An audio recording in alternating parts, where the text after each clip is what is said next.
Covid టైంలోంచి బయటకొచ్చాం మనం ఇప్పుడు. So, dental problems అనేవి చాలామంది చాలా చిన్న చూపు చూసారు ఈ కోవిడ్ టైంలో. అందరూ శ్వాసకి సంబంధించిది ఆర్ ఎల్స్ వామిటింగ్స్, ఫీవర్ వీటి మీదే అందరూ ఎక్కువ కాన్సంట్రేషన్ చూపించారు. కానీ పళ్ళు ఆర్ డెంటల్‌కి సంబంధించి ఎవరు కూడా పెద్దగా కేర్ తీసుకోలేదనేది కోవిడ్ టైంలో చాలామంది అనుకున్నారు. ప్లస్ ఉన్న నిజం కూడా. సో, అసలు కోవిడ్ టైంలో కోవిడ్ వచ్చిన వాళ్ళు ఎలా డీల్ చేయాలి? డెంటల్ ప్రాబ్లమ్స్ కోవిడ్ వచ్చిన వాళ్ళు డెంటల్ ప్రాబ్లమ్స్‌ని ఎట్లా డీల్ చేస్తే బావుంటది? So patient is already Covid positive ఉండి డెంటల్ ప్రాబ్లమ్స్ వస్తే if it is a pain అంటే నొప్పికి సంబంధించిన ఏదైనా పెయిన్ కానీ ఏదైనా వస్తే it is always better to consult a doctor immediately. Either online కన్సల్టేషన్లో కానీ ఆఫ్లైన్ కానీ. ఇఫ్ ఆఫ్లైన్ ఆపరేషన్ కింద తీసుకోకపోతే ఆన్లైన్ కన్సల్టేషన్ తీసుకోవడం very much important. Because both already fever ఉండి దీనివల్ల ఇంకొంచెం అగ్రివేట్ అయ్యే ఛాన్సెస్ ఉంటాయి కాబట్టి. అండ్ అనుకుంటారు కోవిడ్ టైంలో ఓరల్ హెల్త్ అక్కర్లేదా అని, బట్ అదే చాలా మేజర్ రోల్ ప్లే చేస్తుంది. ఎందుకంటే కోవిడ్ స్ప్రెడ్ అయ్యేదే మన సెలైవా ద్వారా.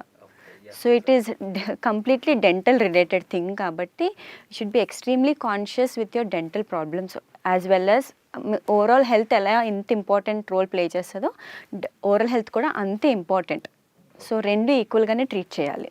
సో అంటే అసలు కోవిడ్ టైంలో మ్యాక్సిమం డెంటల్‌కి సంబంధించిన ఎటువంటి ప్రాబ్లమ్స్ జనాలు ఫేస్ చేశారనుకోవచ్చండి?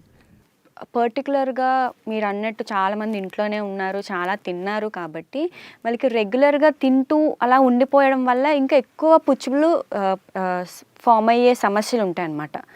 అండ్ వాళ్ళకి అది తెలీదు. బికాజ్ నోట్లో ఎక్కడ ఏ పుచ్చు వచ్చిందనే విషయం మనకు అవేర్నెస్ ఉండదు. సో కంటిన్యూస్లీ తినడం వల్ల పుచ్చులు చాలా వరకు పెరిగినాయి.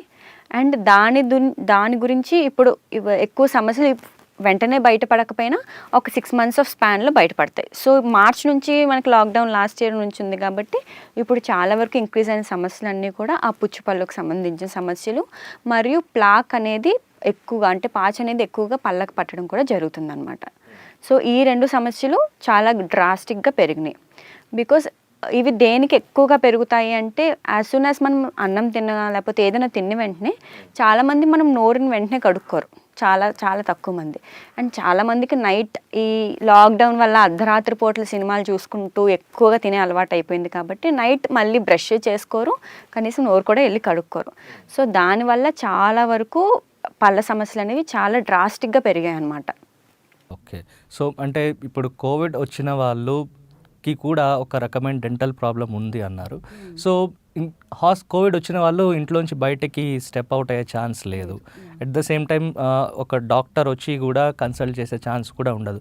సో అటువంటి టైంలో కోవిడ్ పేషెంట్ ఎట్లా ఆ డెంటల్ ప్రాబ్లమ్ని ఎట్లా తగ్గించుకునే ఛాన్స్ ఉంటుంది అండి? So it depends upon the severity of the problem. అది ఒకవేళ నొప్పికి రిలేటెడ్ అనుకోండి, సో అతను వెంటనే ఆల్రెడీ కోవిడ్ పాజిటివ్ కాబట్టి దాన్ని కూడా మనం దృష్టిలో పెట్టుకోవాలి. సో దానికి సంబంధించిన పెయిన్ కిల్లర్ కానీ లేకపోతే అదర్ యాంటీబయాటిక్స్ కానీ ఇవ్వడం జరుగుతుంది ఆ టైంలో. సో ఆ బ్యాక్టీరియల్ లోడ్ అనేది తగ్గుతుంది, ఆ నొప్పికి రిలేటెడ్ బ్యాక్టీరియల్ లోడ్ అనేది. సో యాజ్ సూన్ యాజ్ ఒక 14 days ఆఫ్ క్వారంటైన్ తర్వాత he can come back to the clinic and have the dental treatment. Okay. So అంటే ఇస్ ఇట్ ఎంతవరకు కోవిడ్ ఇన్ఫెక్ట్ అయిన పర్సన్ డెంటల్ ప్రాబ్లం తగ్గించుకోవటానికి ఎటువంటి gestational period are ఇతరత్ర సమస్య? So కోవిడ్కి dental వస్తుందా అలా ఏం రిలేషన్ లేదు. కోవిడ్ వల్ల మనకి డెంటల్ ప్రాబ్లం రాదు. సో కోవిడ్ ఉంటున్నప్పుడు డెంటల్ ప్రాబ్లమ్స్ ఏమైనా ఇంక్రీజ్ అవుతాయా అనేది కూడా ఇంకా స్టడీస్లో ఏమీ నిరూపించలేదు. సో ఆల్రెడీ కోవిడ్ ఉంటూ మనకి పన్ను ఏమైనా నొప్పి వచ్చింది అంటే ఇట్స్ ఓకే టు వెయిట్. ఎందుకు అంటే డెంటల్ అనేది కంప్లీట్గా మీ ఓరల్ క్యావిటీలో చేసే ప్రొసీజర్.